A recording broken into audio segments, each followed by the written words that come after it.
Did you know that one of Hawaii's islands is completely off limits to visitors? Well, in this episode, you'll discover what really makes Niʻihau the forbidden island and why its isolation has remained nearly unchanged for over 150 years. Aloha and welcome to Hawaii's Best, the podcast helping travelers plan an unforgettable Hawaii vacation with insider tips and featuring local voices.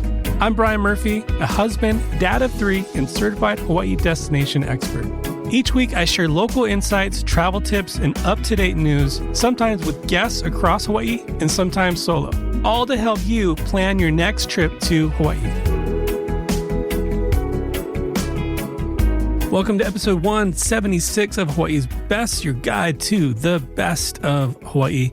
Today, we're taking a closer look at the place that most people will never get to visit. In this episode, we'll talk about why one of Hawaii's islands has been off limits for over 150 years. We'll talk about also how that isolation has helped preserve its culture and environment, and what travelers should know about respecting places that choose privacy over tourism. Niʻihau is often called the Forbidden Island, but there's really more to the story than just privacy. And by the end of this episode, you'll have a better understanding why Niʻihau's isolation matters and what role actually the U.S. military and private tours are playing today, and how respecting places that choose seclusion is part of traveling responsibly to Hawaii. Niʻihau is the seventh largest Hawaiian island, and it's about 17 miles west of Kauai. And it's been privately owned by the same family since the 1860s.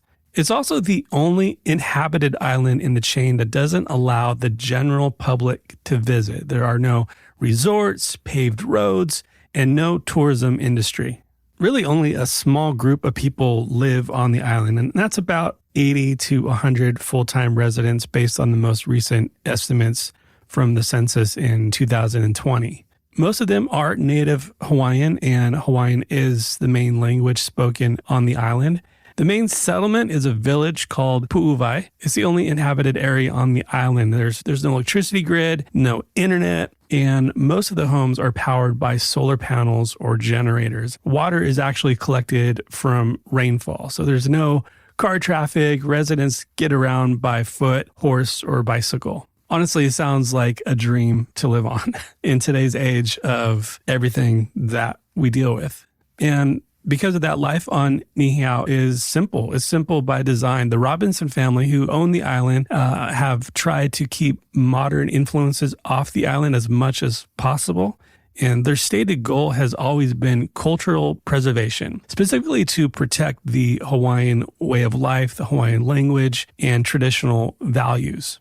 For travelers, this island usually raises two big questions. Why can't people visit? And will that ever change? So let's get into a little history about the island, about Niʻihau's isolation. It didn't happen by accident. And in 1864, Elizabeth Sinclair, a Scottish woman with ties to New Zealand, purchased the island from King Kamehameha V for $10,000 in gold. But the purchase came with a promise that the land and the people would be protected from outside influence. And since then, the island has remained under the ownership of her descendants, the Robinson family.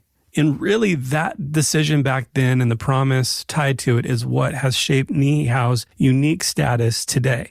And for over some 150 years, the Robinsons have kept the island mostly closed to the public. Access is extremely tightly controlled, and only those with family ties, military clearance, or a specific invitation are allowed to visit. So obviously, there's no public ferry, no casual day tours to the village, no unannounced visits. Most of the people living on neighboring Kauai have never been to Niʻihau.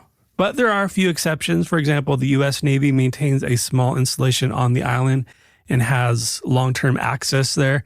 The military has used parts of the island for communication and training since World War II. But beyond that, some guests are invited for hunting or cultural exchanges, but these are carefully selected and they are not advertised at all. That's a little bit of why Niʻihau is called the Forbidden Island. It's not that it's legally forbidden, but the family's policies and the lack of infrastructure make it inaccessible to nearly anyone. And that's really the point. And that's why life on Niʻihau is different. It's designed to be different. As I mentioned, the only village on the island is Pu'uwai, and it's a small self-contained village. There's actually a school, a church, and a community center.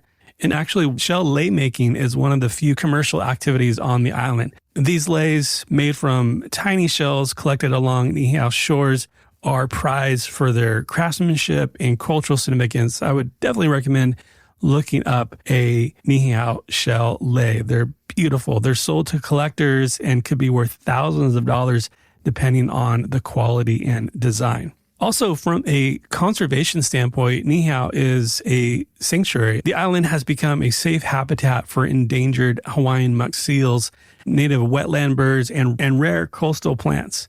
And as you know, a lot of the islands in Hawaii do have tourism, and few places in Hawaii are as untouched as Niʻihau. And that isolation has helped preserve both nature and culture. But with all of this isolation, hey, I hope you're enjoying the episode. To hear the rest of this episode and get even more like it, along with a lot more benefits, become a member of hawaiisbesttravel.com/members. So if you want even more, like live Q&As, personalized travel help, merch discounts, and live interactive episodes with our guests, plans start at just $5 a month. Sign up at hawaiisbesttravel.com/member or tap the link in the show notes below, and I'll see you there.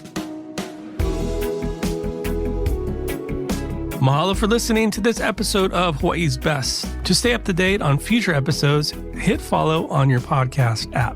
Hawaii's Best is a production of Shorebreak Media Group with editing by Easy Podcast Solutions and music courtesy of our friends Stick Figure.